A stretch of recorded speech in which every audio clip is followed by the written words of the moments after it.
Hola, ¿cómo están? Bienvenidos a Enlace Internacional, una propuesta federal en política internacional. ¿Cómo estás, Augusto? Hoy tenemos programa especial. Tal cual, buen día Luz, ¿cómo estás vos? Buen día a toda nuestra audiencia.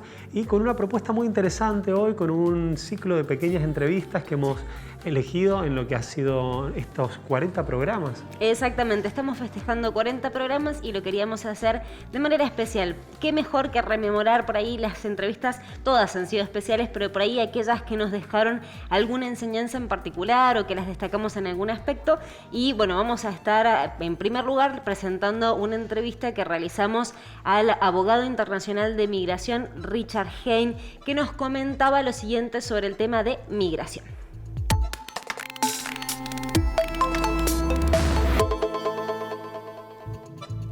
Continuamos con Enlace Internacional y como les había anticipado nos vamos a meter un poco más allá de la información de lo que se dio en Estados Unidos, este acto de asunción de Joe Biden y de Kamala Harris como los nuevos mandatarios del país norteamericano, para lo cual vamos a entrevistar a una persona idónea en materia de lo que es inmigración, de las políticas que se están dando, es constitucionalista también. Vamos a hablar con el abogado internacional de inmigración Richard Hein para meternos en los detalles entonces de lo que se ha dado allí en Washington, D.C. Él está en San Luis, Missouri. Buenos días, Richard, un placer. ¿Cómo le va?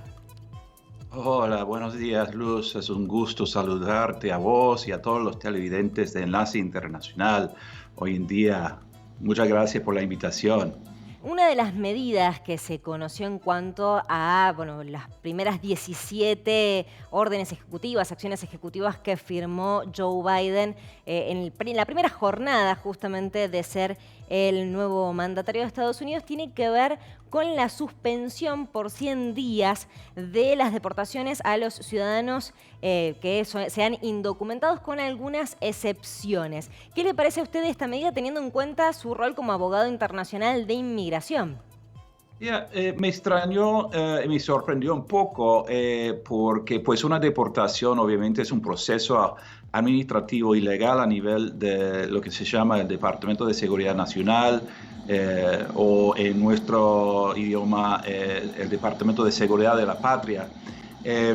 Y creo que tal vez sea para que pudiese ese departamento tomar una pausa, tomando en cuenta la transición y la transferencia de poder de la antigua administración a la nueva, tal vez para poder revisar normas y pautas de conducta, tal vez de los mismos agentes involucrados en las decisiones tomadas anteriormente. Y la verdad que a lo mejor van a hacer una revisión de esos procedimientos para que se enfoquen más en lo que son los elementos del pueblo inmigrante que a lo mejor tienen antecedentes penales o que se presentan como una amenaza a la seguridad del país o de la seguridad de las comunidades de las cuales está compuesto el país.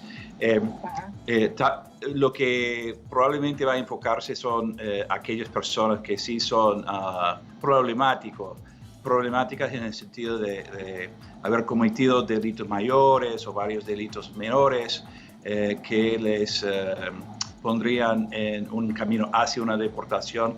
Es una pausa breve. Esto también hizo el ex mandatario Trump cuando, no la suspensión de las deportaciones, pero sí puso una pausa sobre, me refiero al veto migratorio, sí, para poder hacer una revisión. Entonces esto es tal vez una cosa semejante, pero del otro lado, para revisar si realmente son estas personas las idóneas y las que son los blancos de las leyes de deportación en Estados Unidos. Perfecto. Y le consulto con respecto, o sea, ¿qué le parece a usted el tema de revertir esta decisión que había dado Donald Trump de establecer la prohibición de ingreso al país de Estados Unidos de ciudadanos de mayoría musulmana? ¿Cómo fue visto esta decisión por usted, por supuesto, y si sabe de los comentarios de la ciudadanía también norteamericana? En primer lugar, esa fue una decisión demasiado polémica cuando se tomó Y hace años, ¿no? Hace 3 o 4 años, cuando se inauguró la primera versión del veto migratorio, que luego pasó por las Cortes, se tuvo que revisar 2 veces más y luego por fin la tercera revisión fue aprobada por la Corte Suprema. Y lo que sucede es que en Estados Unidos la inmigración y la materia de ingresos de inmigrantes es la confluencia perfecta entre la ley y la política. Y con la administración de la ley, estamos hablando del segundo poder ejecutivo, que es el encargado de aplicar la ley y tiene muchísima discreción hasta los funcionarios más bajos en el sistema de tomar decisiones prácticamente en muchas ocasiones sin ninguna clase de revisión judicial. Habiéndole dicho esto, la toma de las riendas por Biden obviamente es como consecuencia de una elección y un mandatario puede cambiar la política de la aplicación de la ley conforme con su visión de lo que debería de ser la composición de los inmigrantes que vienen a los Estados Unidos. Así que no me pareció mal. Obviamente la antigua política para mí tenía una base en un cierto nivel de xenofobia, en un cierto nivel de racismo. Y esto yo creo que va a ser bien vista como una decisión muy inicial de este nuevo mandatario. Y el tema particular también, el hecho de que frenó la declaración de la emergencia nacional, que lo que justificaba era financiar la construcción del muro con México. La pregunta va en el hecho de ¿cómo hace Joe Biden, cómo podría hacer Joe Biden para encontrar una suerte de equilibrio justamente con el tema de las medidas, ¿sí? De reformar en cierta forma el sistema migratorio y a la vez no enviar un mensaje erróneo de que están abiertas las fronteras? Bueno, para entender este tema en Estados Unidos, hay 2 lados, obviamente, pero normalmente se habla de una mano y la otra. Una mano siendo tal vez una mano más abierta a la migración. La situación en la zona fronteriza con México siempre ha sido una cuestión de gente cruzando, gente que ha vivido en esa región por 400 años en muchos casos. Familias divididas porque viven de los 2 lados de la frontera. Desde un punto de vista político, la otra mano tiene que ver con la seguridad de la patria, ¿no?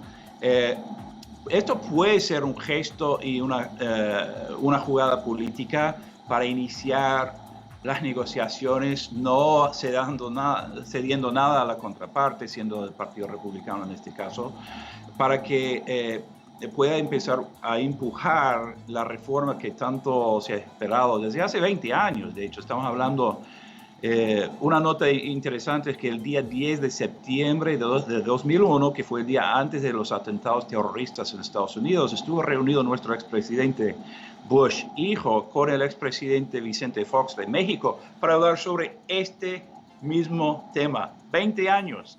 Claro. Entonces, esto es una retoma del asunto y supongo que si realmente vamos a llegar a algún acuerdo, tendrá que tener que ver algo con la seguridad. Ahora, una pared, un muro ahí en la frontera, no tiene mucho sentido porque yo creo que eso va a ser visto como un gasto de dinero que realmente en primer lugar no funciona porque la gente mexicana es experta en adelantarse y en segundo lugar porque no toma en cuenta las condiciones económicas que realmente son los factores más importantes en la migración. Seguridad tal vez adicional en cuanto a drones, cámaras, detectores de movimiento. Eso sí puedo imaginar que podría ser parte de un paquete, de una reforma general, pero un muro, y hay que darse cuenta también de que esto de que tenemos que tener un muro ahí en la frontera y que México nos lo va a pagar, eso fue un slogan de campaña electoral una idea que se le entró en la idea del exmandatario y que intentó luego poner en efecto, inclusive quitando fondos de nuestras Fuerzas Armadas sin autorización legal. Así que va a ser muy interesante desde su punto de vista político ver cómo esto afecta la reforma migratoria en Estados Unidos. Tomando en cuenta esto que usted menciona de la reforma migratoria, que hace 20 años que Bush planteó el debate, pero si mal no recuerdo fue Ronald Reagan el último que implementó una reforma migratoria. ¿Cree que tiene oportunidad Joe Biden en el Congreso de aprobar esta reforma migratoria, de obtener las 2/3 partes en el Congreso para aprobarlo? Bueno, esto sería, obviamente, es polémico en los Estados Unidos, como usted dice, porque la última reforma general y lo que se llamó la amnistía fue efectivamente durante el mandato de Ronald Reagan en 1986, estamos hablando de 35 años. Y desde aquel entonces bueno, dependiendo de las cifras que se ven, hay entre 11 millones y 12 millones de personas presentes en los Estados Unidos de manera irregular. Muchos de ellos, de todos modos, habiendo llegado a los Estados Unidos con una visa de turismo u otra clase de visa y que se han permanecido sin autorización. No quiere decir que hay 11 millones que han saltado la frontera, aunque sí hay una cierta cantidad de aquellos también. Lo que haría falta sería una mayoría simple en ambas cámaras, la baja de representantes y la alta del Senado. Será difícil y la verdad que me extrañó muchísimo de que se haya planteado esta materia en su primer día, porque realmente el reto número uno de la administración es de intentar controlar lo que es el COVID-19 en Estados Unidos, que están disparados los números. Estamos perdiendo entre 3 y 4 mil ciudadanos cada día. Y eso, o sea, la medida del éxito o no de este mandato va a ser el control del COVID. Así que, pero a la vez digo, si es realmente algo que le importa al presidente, ha ganado las elecciones y puede hacer las propuestas que quiera. Que si va a lograrse, el día, o ayer fue el día de más esperanza que he tenido como abogado de inmigración desde 2006, cuando hubo un acuerdo entre las varias alas de los varios partidos para lograrlo, y en aquel entonces tampoco se logró.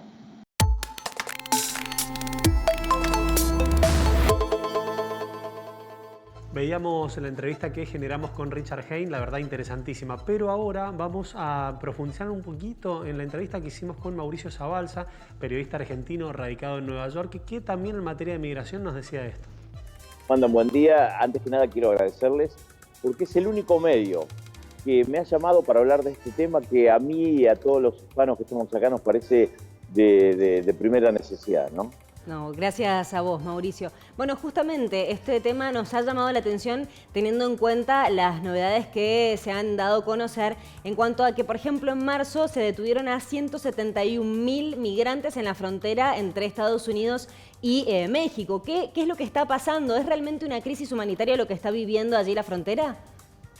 Bueno, a ver, vamos a hacer un poquito de historia con esto. Los inmigrantes, sobre todo aquellos de países centroamericanos, también muchos mexicanos, no han dejado de venir nunca a este país. Por eso es el país con más personas sin papeles en el mundo, Estados Unidos, que sin embargo vienen porque justamente siempre se consigue trabajo en este lugar, ¿no?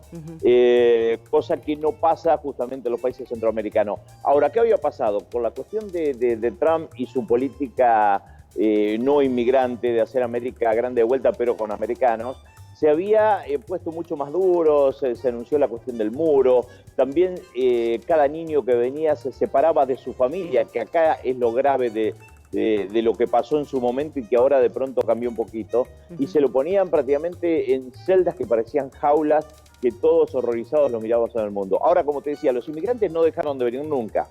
¿Qué pasó? Asume Biden, como una nueva esperanza para todos aquellos que de pronto quieren conseguir trabajo y que en sus países la pasaron o la pasan realmente muy mal.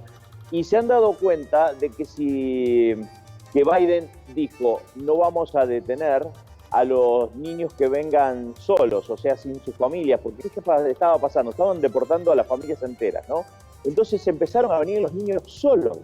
Los padres largaron solos a los hijos a las fronteras y se encontró con que Biden se encontró con un montón de niños detenidos y sin embargo no estaban los padres para deportarlos, así que se tuvieron que quedar en Estados Unidos. Y ahí está la cuestión que de pronto aprovechó la coyuntura del Partido Republicano, contrario a Biden, por supuesto, a decir de que se estaban dejando entrar a toda esta gente. Hay que recordar, yo no sé si ustedes empiezan, el primer discurso que hizo Trump cuando empezó la campaña allá por el 2016 fue decir que los mexicanos eran todas personas que traían droga, que eran violadores, que eran ladrones. Y esa es prácticamente la temática del Partido Republicano, que ahora está atacando a Biden, aunque se está haciendo las cosas de una manera mucho más humanitaria. De hecho, pone a su vicepresidenta, Kamala Harris, a que se encargue personalmente de esta cuestión, ¿no? Bien, Mauricio, en relación a lo que estabas planteando del rol del Partido Republicano, podríamos decir que se ha hasta organizado en oposición absoluta al gobierno de Joe Biden, con críticas muy fuertes hacia la vicepresidenta Kamala Harris. Habían críticas desde los gobernadores de Arizona, del gobernador de Texas, en relación a que hablaban de que no tenía idoneidad de la vicepresidenta. ¿Qué opinas vos sobre esto? Lo que pasa es que todo tiene que ver con todo, ¿no? El Partido Republicano, cuando empezó esta crisis de que empezaron a venir de a miles, más aún de lo que venía normalmente cuando arrancó Biden, se sentó en la televisión a comer pochoclo y a mirar cómo iban a criticar fundamentalmente a Biden con esta cuestión, ¿no? Y hay que tener en cuenta que toda la franja de Estados Unidos, sobre todo Texas, tiene una política antimigrante muy, muy grande, ¿no? De hecho, Texas es el estado que, por ejemplo, tiene Ted Cruz, que ha hecho unas encendidas defensas del presidente Trump con toda esta cuestión, y justamente el muro y todas esas cosas se hicieron en ese estado que está limítrofe con México, que es justamente por donde entra tanta gente, ¿no? Entonces era obvio que esto realmente iba a pasar y que quien estuviera a cargo, sea Kamala Harris o cualquier otra persona del gobierno, iba a ser criticada por esta cuestión, porque la idea es justamente para aquellos que son del Partido Republicano, sobre todo el ala más dura, aquel 30% que de pronto tuvieron que ver con el ataque al Capitolio, no quieren inmigrantes en este país, y uno lo ve, ¿no? Cuando uno habla en español te dice, estamos en América, hay que hablar inglés, aunque por ahí no saben o ignoran que la Constitución de Estados Unidos justamente no declara un idioma oficial en Estados Unidos, ¿no? Exacto. Mauricio, recién señalabas esto del cambio en los procesos migratorios con respecto a Trump y Biden. Este cambio que se dio a conocer de que desde la administración de Biden se dijo que no se iba a deportar a los chicos, los menores de edad, a los niños que no fueran acompañados. Y esto ha sido criticado por el Partido Republicano porque dicen que lo que está generando es este hacinamiento en los distintos departamentos de detención de la zona de migraciones. ¿Qué es lo que pasa efectivamente con esto y si es así, si se interpreta como una suerte de llamada a los migrantes a que vayan a la frontera? Bueno, justamente ayer casualmente se divulgó un video de Biden hablando de aquellos que son ciudadanos, que fueron proclamados ciudadanos de este país, diciendo agradecemos que estén en este país, agradecemos todo el trabajo que hacen de mano de obra, todo el trabajo que por ahí de pronto nosotros lo sabemos que nadie quiere hacer. Y eso fue interpretado como que era justamente un llamado a más inmigrantes. Lo cierto que en la administración Trump no dejaron entrar prácticamente a nadie, fueron muy duros con la cuestión y los mandaron para el lado de México, que han estado miles y miles acampando durante tiempo diciendo nosotros vamos a revisar su proceso, cosa que nunca pasó, por supuesto. O sea, nadie creía que estuviera un juez mirando el proceso de alguien ilegal entrando a este país, ¿no? Lo cierto que bueno, que ahora sí se está haciendo esa cuestión, con todas esas personas que trataron de entrar y que fueron devueltas justamente a México, firmando una petición de que querían entrar justamente por asilo, porque hay que tener en cuenta que si uno recorre un poco Centroamérica, hay gente que realmente la está pasando muy mal y han venido de guerras, de situaciones internas y buscan justamente el exilio económico de sus tierras, ¿no? Mauricio, en relación a lo que planteas, vemos que hay un interés muy importante por parte de la vicepresidenta Kamala Harris de potenciar el diálogo y los vínculos con 3 países en particular, haciendo referencia a Honduras, Guatemala y El Salvador, justamente para dar garantías en dichos países y que no sea tan seductor viajar a los Estados Unidos. ¿Cómo ves vos esta estrategia de tratar de hacer eje en los países antes de que los migrantes salgan hacia los Estados Unidos? Bueno, a ver, evidentemente el dinero, y yo supongo que en esta época tan extraña que vivimos, las vacunas van a ser moneda de cambio, ¿no? De hecho, estoy seguro, y se habló, hubo un rumor por ahí de que se podrían proveer vacunas a México justamente para que el presidente López Obrador ponga más fuerza en lo que es la frontera con Guatemala, ahí en la parte en el norte de Guatemala, donde está Tikal, y en la parte de abajo donde está Chiapas, que realmente entra mucha gente por ahí. El problema por ahí no es tanto la frontera de Estados Unidos, sino la frontera de México, que deja pasar esa gente, ¿no? Pero bueno, me parece que toda esta negociación de pronto va a llegar a buen puerto. El problema pasa porque la gente de esos países, si uno recorre, yo he estado en Centroamérica, realmente la pasa mal. Ese es el problema central de todo. ¿Y qué pasa? Viene el tío, viene el primo, viene el hermano, y enseguida llaman a todos sus familiares, a todos sus vecinos, dice, vamos a la América, que ahí realmente estamos bien. Y uno cuando anda, por ejemplo, por Guatemala, uno lo ve claramente, ¿no? Terminan comprando pequeñas parcelas y hacen en el medio del campo una casa de alto, ¿no? De 2 pisos, por ahí muy precaria, y eso enseguida dicen, eso es una persona que está en Estados Unidos, ¿no? Que está ayudando a su familia. De hecho, las remesas, el envío de dinero de Estados Unidos, es justamente la entrada más importante de dinero que tiene México y todos los países de Centroamérica, ¿no? Exacto. Mauricio, y te consulto, ¿cómo está la situación actualmente allí en lo que es la frontera? ¿Están deportando inmediatamente? ¿Dejan ingresar? ¿Cuáles son los procedimientos, por ejemplo, con estos chicos que no se los está deportando? Por ejemplo, esto que anunció Mallorcas, de que no se los deportaba. ¿Qué es lo que hacen con esos chicos? Bueno, lo están reacomodando con las familias. A los mayores definitivamente los deportan, ¿no? Esa es la verdad. Pero eso no ha cambiado incluso desde la época de Obama. Obama fue el presidente que más deportó en la historia, algo de 3 millones de personas. A mí me consta haber visto un avión en Centroamérica de carga donde abrieron la parte de atrás y bajaron cientos de personas ahí que fueron deportadas. En cuanto a los chicos, obviamente que se le da familias sustitutas, se le está tratando de ubicarse. Primero el Estado trata de ubicar a sus familiares, porque ¿qué pasa? Los chicos cruzan, pero seguramente tienen algún conocido acá. Los mandan con un número de teléfono pasó hace poco con una familia de New York.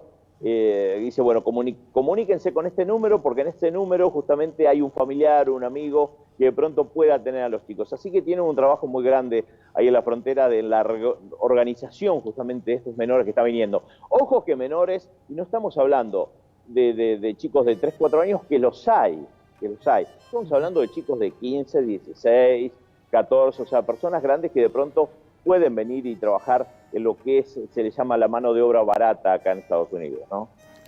Mauricio, en relación al rol que ha tomado Kamala Harris, dado el pedido de Joe Biden de que sea ella la encargada de administrar las distintas políticas que se apliquen en materia de inmigración, ¿vos creés que puede llegar a ser un desafío que le dé la posibilidad de ser candidata a presidenta o de que la corra del marco político? ¿Vos creés que es tan importante el tema que está manejando?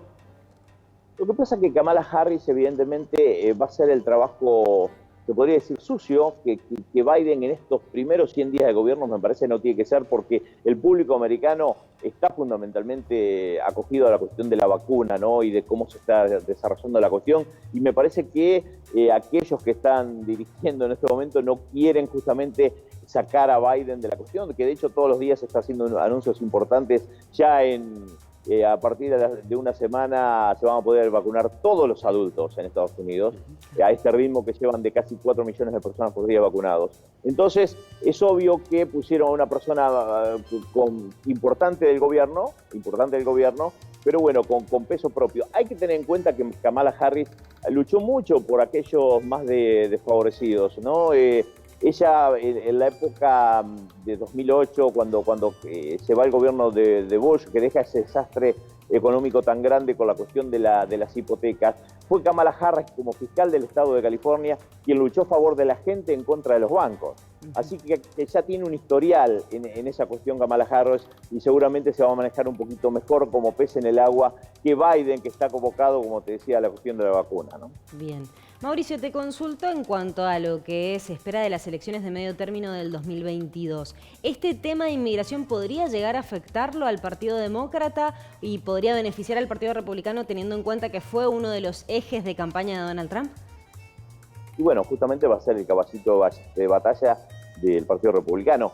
Es claro que en el mundo por ahí esto no se ve, pero acá cuando lleguen las elecciones de medio término va a ser justamente uno de los temas. Ahora, me parece que para mí va a prevalecer la cuestión de la gente vacunada y de la vuelta a la normalidad. Hay que tener en cuenta que también Biden anunció un proyecto grandísimo de infraestructura que le va a dar trabajo a mucha gente, sobre todo le va a dar trabajo a gente que por ahí no está colegiada, que no tiene tanto estudio de esto de empezar a arreglar rutas, puentes en todo el país en un plan realmente mega fantástico.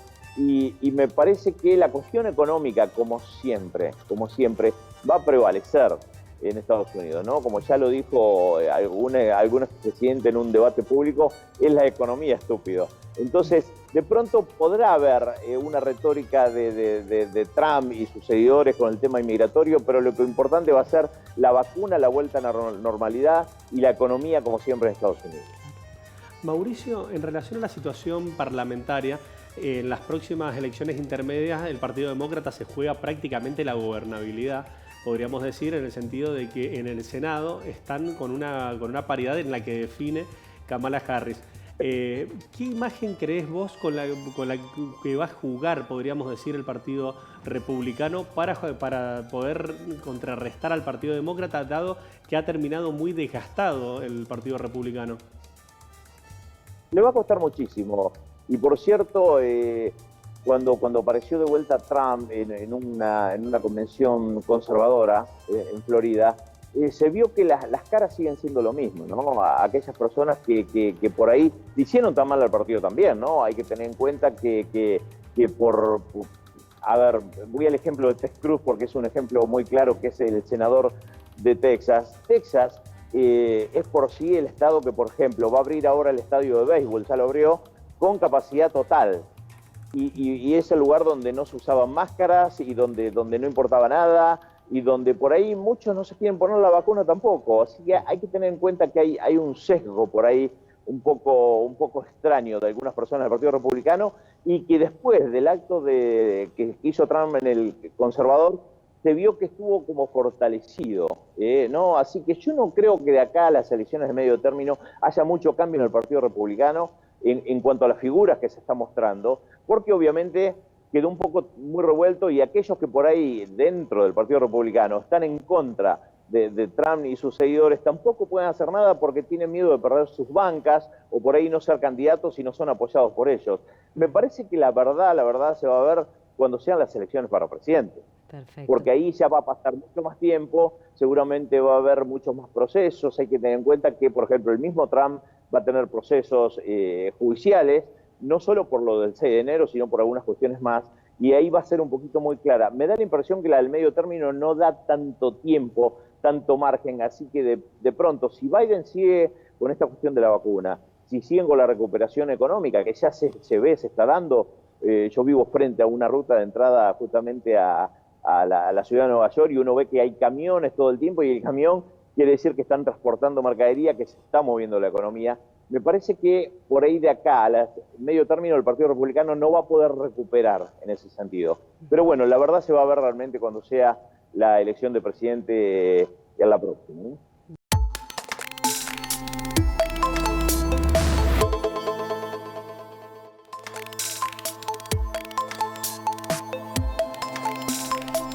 ¿Querés internet? Entonces querés Aero. Internet que vuela en todo Mendoza. Llámanos al 0810-333-0446. Ingresá a www.aero.com.ar. Aero. Internet que vuela.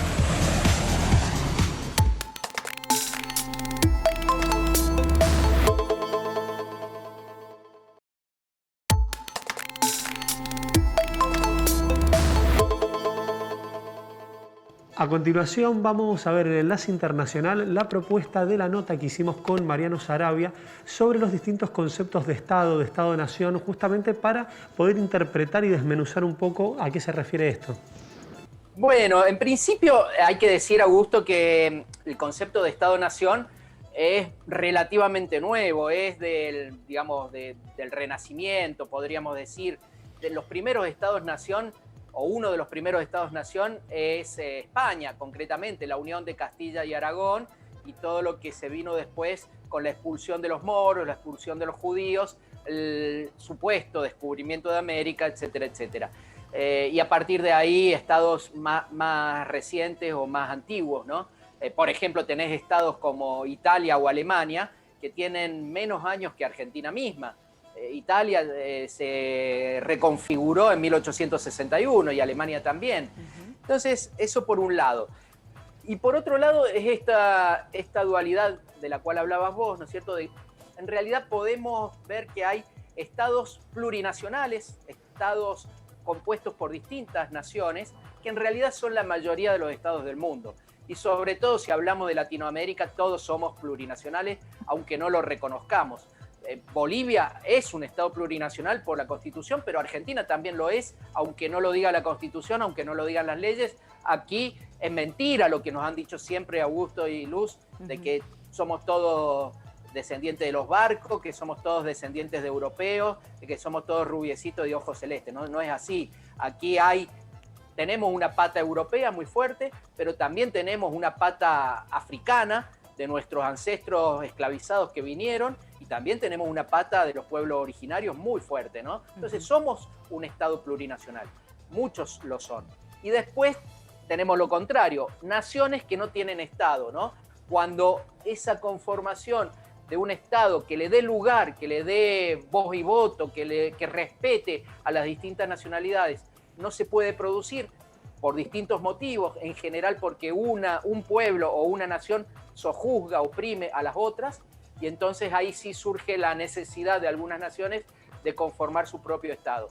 El mejor ejemplo es Escocia o Irlanda, cuando han luchado para sacarse el yugo de los ingleses, o los catalanes y los vascos con respecto a España, ¿no es cierto? O los saharauis, que son dominados hoy por Marruecos, o Palestina, que sufre una opresión y una dominación y una ocupación por el Estado de Israel. Hay muchos ejemplos en el mundo. Esas son las naciones sin Estado, Augusto. Bien. Mariano, si te parece, apuntemos un poco más académicamente y expliquemos qué es una nación, qué es un Estado y qué se necesita para que una nación se constituya en Estado.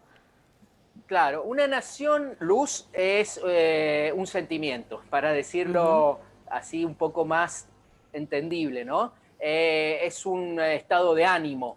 Una nación puede ir cambiando. Yo y vos nos podemos sentir argentinos desde hace 200 años, pero no sabemos si dentro de 200 años seguiremos sintiéndonos argentinos.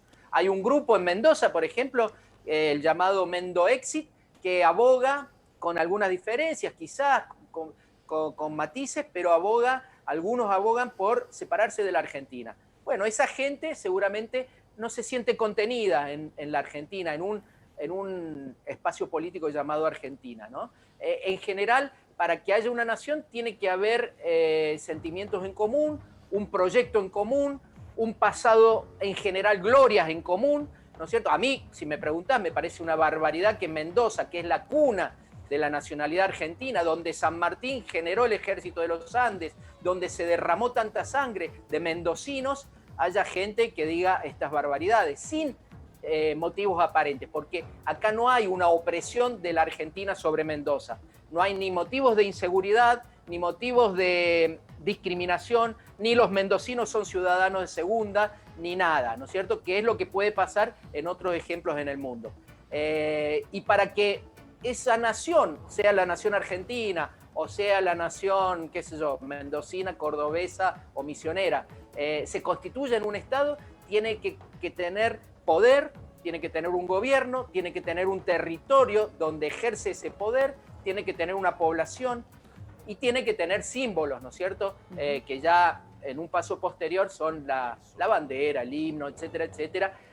Y ya un tercer paso sería el reconocimiento de la comunidad internacional. Hay estados que no son reconocidos por la comunidad internacional, pero sin embargo funcionan como un estado. Qué sé yo, Nagorno-Karabaj, por ejemplo, que fue escenario de una guerra hace poquito entre Azerbaiyán y Armenia. Aprovecho, Mariano, para comentar una publicación tuya, Naciones Secuestradas, en la que hablas sobre 3 temas en particular, que hace referencia a la situación de la unificación, potencial unificación de la isla de Irlanda, a la situación del País Vasco y a Quebec. También haces referencia a que lo que comparten en una nación justamente son la música, las costumbres, las comidas. ¿A qué se refiere esto en profundidad?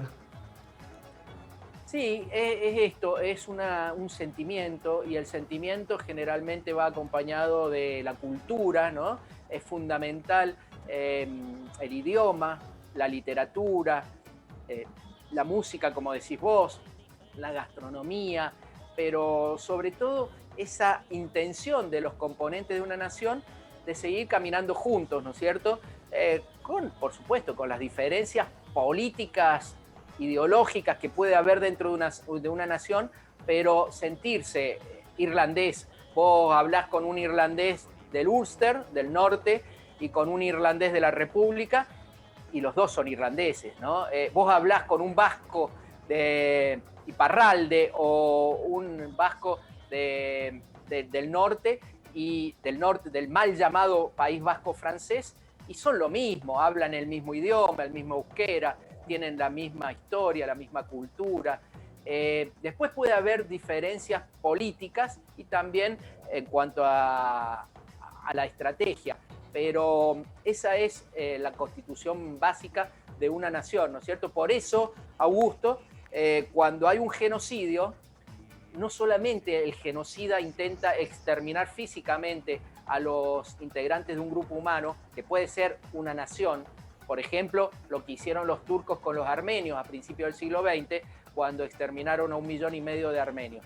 No es solamente matarlos físicamente, sino también borrar la cultura, borrar su impronta. Es lo que hicieron los españoles en América en general, ¿no es cierto? Eso de construir iglesias encima de los templos prehispánicos, ¿no es cierto? Es una forma de decir, acá no había nada, bórrense de la cabeza. Los incas no existieron. Eso también, de una forma más sutil, Augusto, nos lo siguen inculcando en la escuela cuando nos hablan de los pueblos originarios en pasado, ¿no? Los huarpes vivían de esta manera, creían tal cosa, comían tal otra, los mapuches existieron. No, los huarpes están vivos, hay que ir a la laguna de Guanacache, hay que ir a la valle nomás. Los mapuches están ahí, en Malargüe hay mapuches. Pero, viste, es muy sutil ese genocidio cultural, ese genocidio blanco. Mariano, ahí estás hablando del genocidio, pero vemos actualmente algunos casos de represión en cuanto a algunas naciones sin Estado. Me voy puntualmente al caso de los kurdos, por ejemplo. Sí. Bueno, es que los kurdos, volviendo al principio, Luz, sí. Viste que yo dije al principio, las naciones sin Estado o las naciones oprimidas, una nación o un grupo humano o un pueblo puede intentar formar un Estado independiente por varios motivos, porque se siente amenazado por el Estado donde está. Eso fue lo que pasó con las ex repúblicas soviéticas o las ex repúblicas de Yugoslavia, ¿no? Sobre todo Bosnia, que sufrió un genocidio por parte de sus hermanos, digamos, croatas y serbios. Sí. Entonces podés sentirte amenazado y querer formar un Estado propio para defenderte. Es el caso de los judíos, históricamente, ¿no? O podés sentirte discriminado, o podés sentir distintas formas. Pero si se lograra tener en un Estado igualdad para todas las naciones, eso es lo ideal, eso es maravilloso. Eso es lo que se planteó en un principio con Palestina, un Estado binacional donde convivieran judíos y palestinos, judíos y musulmanes, ¿no es cierto? Porque es mentira que el conflicto entre judíos y musulmanes es milenario. Siempre se llevaron bien, absolutamente bien. Es un conflicto de 100 años nada más. Pero yendo a lo que me preguntás vos, hay un ejemplo en el norte de Siria, que es Rojava, donde los y las kurdas, sobre todo las mujeres kurdas, han logrado una cosa maravillosa. Y es una sociedad con igualdad de género, por un lado, pero también con igualdad cultural y política entre los pueblos. Ahí hay kurdos y kurdas, turcos y turcas, armenios y armenias, sirios y sirias, y todos conviven bien, en una forma, no diría socialista, sino más bien cooperativista, y con todos los estamentos del Estado, digamos, todas las funciones, los puestos jerárquicos duplicados. Hay un alcalde y una alcaldesa, un maestro y una maestra, y así sucesivamente. Y la verdad es el único ejemplo en el mundo que yo conozco que están planteando algo realmente distinto, de abrir la cabeza, de inventar algo nuevo y sin caer en el nacionalismo que siempre es un poquito segregar, ¿no?, al otro. Mariano, en el contexto de Brexit te llevo un poco a lo que es la actualidad de Irlanda. ¿Qué puede llegar a pasar por las distintas repercusiones que ha generado el conflicto, la salida del Reino Unido de la Comunidad Europea, en principio sin acuerdo o con un acuerdo comercial? ¿En qué situación podría quedar el reclamo de unificación de la isla por si se llegase a generar un pedido de plebiscito? Bueno, lo hablábamos hace un tiempo en el programa de radio, y entre el programa de radio y hoy pasó algo que cambia un poco la ecuación, que es la irrupción de la nueva cepa del coronavirus en el Reino Unido, ¿no es cierto? Habíamos dicho que está complicado el Brexit, bueno, estamos a una semana y aparentemente podría haber un Brexit duro, pero en Irlanda se había acordado que siguiera existiendo una relación directa entre Irlanda del Norte y la República de Irlanda, y eso, por supuesto, beneficia a los nacionalistas, a los republicanos irlandeses, a los que normalmente llamamos a los católicos, ¿no? Que en realidad no es un conflicto religioso, es un conflicto político desde siempre, de la opresión del hombre por el hombre y de la opresión de los unionistas monárquicos que quieren seguir ligados a Londres sobre los nacionalistas y republicanos. Entonces se dice normalmente los protestantes contra los católicos. Y esta ausencia de una frontera dura beneficia a los católicos, digámoslo así. Pero ahora, con el problema de esta nueva cepa, hay que ver qué pasa en esa frontera, porque toda Europa está cerrando los puertos y las fronteras con el Reino Unido. Hay que ver qué pasa ahí, en ese lugarcito. En general hay que tener en cuenta que los católicos, los republicanos, tienen mayor cantidad de hijos que los protestantes. Es una comunidad que va creciendo y que en algún momento va a pasar a ser mayoría, en algún momento no se sabe cuándo, y hay que recordar que los acuerdos del Viernes Santo de fines de los años 90 dice que la isla de Irlanda, o que Irlanda del Norte nunca se va a reunificar a la República de Irlanda a menos que su pueblo lo quiera o lo decida en un plebiscito. Eso es una enorme ventana que deja abierta la posibilidad a la democracia, ¿no es cierto? A que pase con Irlanda del Norte lo que pasó en el 2014 con Escocia, de preguntarle, básicamente dejar que el pueblo decida qué quiere y cómo quiere vivir, ¿no? Mariano, ya que trajiste el tema de Escocia, también Escocia, de hecho, está convocando, está llamando a que haya un plebiscito también el año que viene. Sí, sí. Por eso recordemos que hubo un plebiscito en el 2014. En ese plebiscito el no ganó por el 55 contra 45% de los votos, pero en el 2016 hubo otro plebiscito por el Brexit, ¿no es cierto? Y en ese plebiscito que se hizo en todo el Reino Unido, los ingleses votaron mayoritariamente por salirse de la Unión Europea, pero los escoceses no, votaron por quedarse en la Unión Europea. Todo eso va formando un combo que hace que el malestar siga increyendo, el malestar contra los ingleses. Esto que ha pasado este año con el coronavirus también, porque ellos dicen, hemos manejado la emergencia sanitaria mucho mejor de lo que lo manejó Londres. Recordemos las idas y vueltas de Boris Johnson y bueno, los sinsentidos, ¿no? Muy al estilo de Donald Trump y de Bolsonaro. Y entonces los escoceses tienen un argumento más para decir, me quiero separar, quiero seguir mi camino por mi cuenta, quiero volver a ser Europa, ¿no? Y por eso se plantea un nuevo plebiscito. Vos fíjate, también lo decíamos con vos, Luz, el otro día, que los escoceses y los catalanes, quizás por otras vías, están logrando mucha más repercusión en sus reivindicaciones nacionalistas que los vascos y los irlandeses con 50 años de lucha armada, ¿no?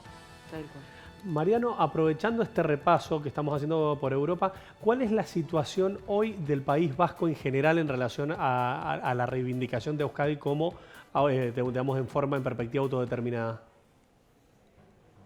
Y eso es un stand-by, ¿no? Me parece que ellos perdieron un par de años en desmovilizar a ETA, en abandonar la lucha armada, en seguir un poquito el espejo irlandés, ¿no es cierto? Los irlandeses lo hicieron antes.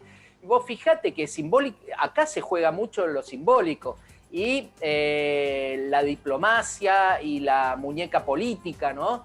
Si vos le preguntás a cualquiera de tus televidentes, Augusto, te van a decir que el conflicto vasco es mucho más cruento que el irlandés. Sin embargo, en Irlanda hubo 5 veces más muertos que en el País Vasco, en la misma cantidad de años de lucha armada. Pero sin embargo, quedó instalado que los vascos son todos terroristas, que son todos tirabombos, que son unos cerrados, unos cabezaduras, unos retrógrados. Y sin embargo, hoy el nacionalismo vasco es un nacionalismo que ha ido derivando desde lo étnico, desde la sangre, desde el apellido, desde el RH negativo, que son, digamos, leyendas, ¿no es cierto? Bueno, ahí está la película 8 apellidos vascos, que en clave de humor te cuenta esto. Ha ido derivando hacia un nacionalismo mucho más cívico, donde cualquiera que se sienta vasco puede ser vasco, ¿no es cierto? Más allá de su apellido o su grupo sanguíneo. Pero esa tardía decisión de dejar la lucha armada le ha jugado en contra, me parece. Y nadie habla, por ejemplo, hoy de que en las cárceles españolas se sigue torturando, que en las comisarías españolas se sigue torturando. En una de las democracias del llamado primer mundo se siguen violando sistemáticamente los derechos humanos. No lo digo yo, lo dice el relator especial de la ONU para los derechos humanos y lo dice el Parlamento Europeo. En las comisarías y cárceles españolas todavía no se ponen cámaras para filmar las indagatorias y siguen llevando a los presos vascos a cárceles de Madrid, de Andalucía o hasta de las Islas Canarias, contraviniendo todas las normas carcelarias, las convenciones carcelarias. Entonces es difícil, ¿no? Por eso digo, hoy están mucho mejor posicionados los catalanes que los vascos en esta lucha. Bien, Mariano, te pregunto en cuanto a las dificultades por ahí de las naciones sin Estado. Escuchábamos el tema de Palestina, que no logra tener su propio Estado y está siendo oprimido por Israel, los vascos, kurdos y demás. ¿Podemos hablar de un rasgo característica en común en cuanto a cómo los afecta esta situación? Y sí, los afecta básicamente en sus derechos humanos y en sus derechos ciudadanos, ¿no? Que son como 2 escalas de derechos. Hay algunos casos terribles como el de Palestina, ¿no es cierto? En Palestina se dan 2 situaciones distintas en Gaza y en Cisjordania. En Gaza, claramente, hasta hace poco se hablaba de delitos de lesa humanidad, crímenes de guerra. Yo creo que ya se puede incluso hablar de intentos genocidas, ¿no? Con las distintas operaciones que ha hecho el Estado de Israel y sobre todo este gobierno de extrema derecha de Benjamín Netanyahu. Acá quiero aclarar, y siempre lo hago, hay que diferenciar muy claramente al pueblo judío del Estado de Israel, porque hay muchísimos judíos alrededor del mundo que critican al Estado de Israel y que no tienen nada que ver, ¿no es cierto? Entonces nadie está haciendo ninguna acusación ni antisemita ni nada. Es el Estado de Israel y es una cuestión política, ¿no? Es el gobierno de extrema derecha y casi te diría neofascista de Benjamín Netanyahu, que en las últimas intervenciones armadas contra Gaza ha sido cruel, ¿no es cierto? Plomo fundido y todas las demás, la del 2012, la del 2014, etc. Pero en Cisjordania no es lo mismo. En Cisjordania se da un caso más parecido al apartheid de Sudáfrica, porque con la ocupación y con las colonias ilegales e ilegítimas que tienen los colonos israelíes en pleno territorio palestino, impiden la libre circulación de los palestinos, que un padre pueda llevar a su hijo a la guardería o que pueda ir al trabajo, o ir a un hospital, o visitar familias que se quieren visitar entre un pueblo y otro. El muro de la vergüenza se mete por territorio palestino permanentemente, y bueno, ahí se violan los derechos humanos.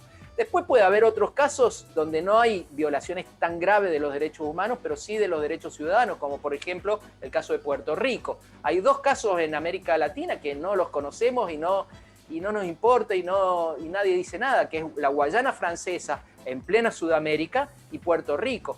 Puerto Rico, por ejemplo, tiene como presidente a Donald Trump y lo va a tener a Joe Biden, pero no pudieron votar. Ellos no pueden votar a su presidente. Tienen que respetar las leyes estadounidenses, pero no pueden mandar ni representantes ni senadores al Congreso. Entonces, claramente son ciudadanos de segunda, ahí se violan los derechos ciudadanos. Incluso, mirá vos, más te digo, votaron por ser el Estado número 51 de Estados Unidos, de la Unión, pero sin embargo Estados Unidos no piensa anexarlos, prefiere seguir con esa situación, ese limbo político que es el Estado Libre Asociado, que es un eufemismo para decir colonia.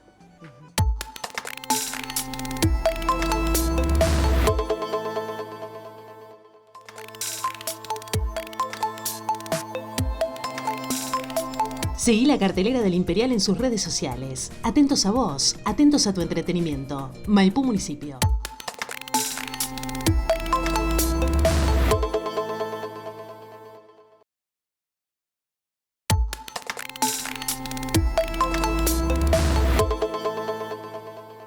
Continuamos en Enlace Internacional, último bloque, y ahora queremos recordar uno de los videos más por ahí representativos en cuanto a este segmento que tenemos nosotros de medio ambiente, que nos llamó mucho la atención, un movimiento que por ahí yo por lo menos no estaba tanto al respecto, y vamos a escuchar a Belén Falapa que nos cuenta lo siguiente sobre el movimiento Zero Waste.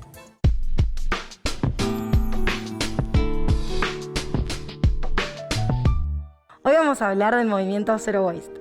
Este es un movimiento que empezó hace muchos años con la idea de proteger y conservar los recursos a través de la producción y consumo responsable.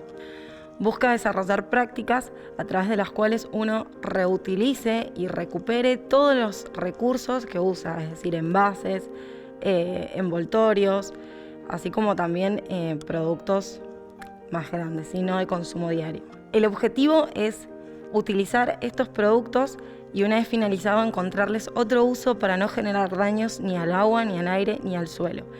Que estos también terminarían en un final, en su degradación, generándonos daño a nosotros y al resto de las especies.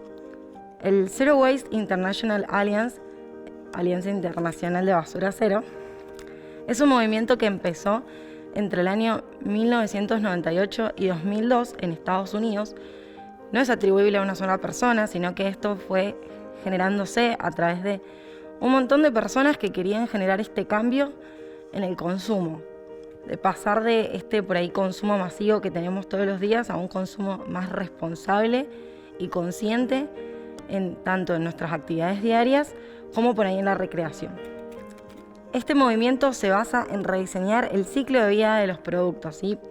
De empezar a pensar desde un inicio de su creación que estos pueden ser reutilizados y de esta manera evitar la generación futura de desechos, ¿sí? Esto cuenta tanto para, por ejemplo, electrodomésticos o la tecnología, por ejemplo, un celular, dejar de adquirir uno nuevo y si no actualizar el que ya tenemos, como así también el dejar de adquirir plásticos de un solo uso, como podría ser una cañita para tomar una gaseosa, que no es algo tan necesario y se puede dejar de lado. En el 2009, Bea Johnson, una francesa que estaba residiendo en Estados Unidos, comenzó a compartir sus logros en relación a la reducción de basura. Y a partir de esto, el movimiento empieza a arreglar o a fundarse en las 5 R, ¿sí? Que son reciclar, reutilizar, reducir, rechazar y el ROT, que sería compostar. Y este término se empezó a popularizar en todas partes del mundo y empezó a crecer. Empezaron a realizar concientizaciones y a compartir todo lo que significa este nuevo estilo de vida de cero residuos.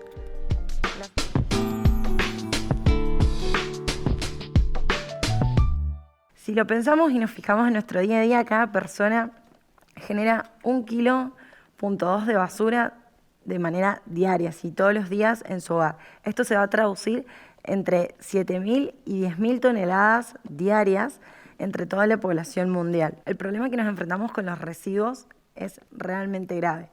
Y todo esto viene de la mano de un consumismo extremo. No solamente a partir de comida o por ahí artículos desechables, sino también a partir de electrodomésticos, ropa, muebles, que adquirimos y desechamos rápidamente cuando estos bienes por ahí tienen una durabilidad más larga. Si bien los artículos desechables generan un desperdicio de energía, de recursos, ya que son usados nada más por unos minutos, también nos enfrentamos a este problema con los artículos de mayor durabilidad. El que más problemas genera actualmente son los plásticos de un solo uso, ya que por su toxicidad generan un grave problema a la biodiversidad. La única manera en la que podemos lograr el objetivo de Zero Waste es consumiendo de una manera más consciente, es empezar a tomar decisiones en cada consumo que realizamos en nuestro día a día.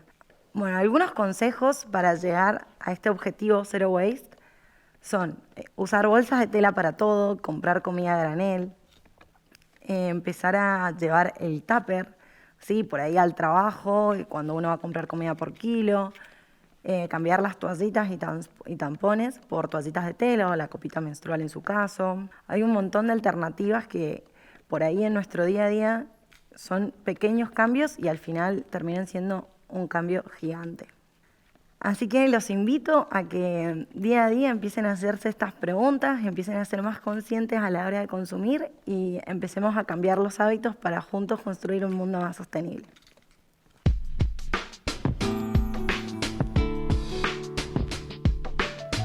Esperamos que les hayan gustado estas entrevistas que trajimos para rememorar y también conmemorar los 40 primeros programas de Enlace Internacional.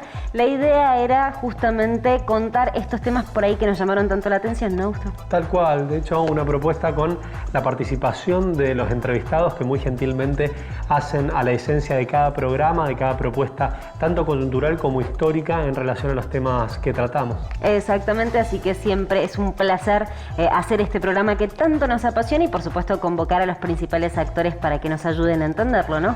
Bien, pero como acostumbrarnos, contanos este outfit que te han traído para hoy. Precioso el outfit que me ha dado el atelier Ellen Hansen para este programa especial. Estoy usando, bueno, empezamos de abajo para arriba. Tengo estas botas de cuero ecológico, el vestido de baby alpaca de lana precioso, color tiza. Miren lo que es el saco de lana de oveja 100% natural. Precioso, bueno, es un diseño de la diseñadora Ellen Hansen. El anillo también forma parte del atelier y es un diseño de un orfebre.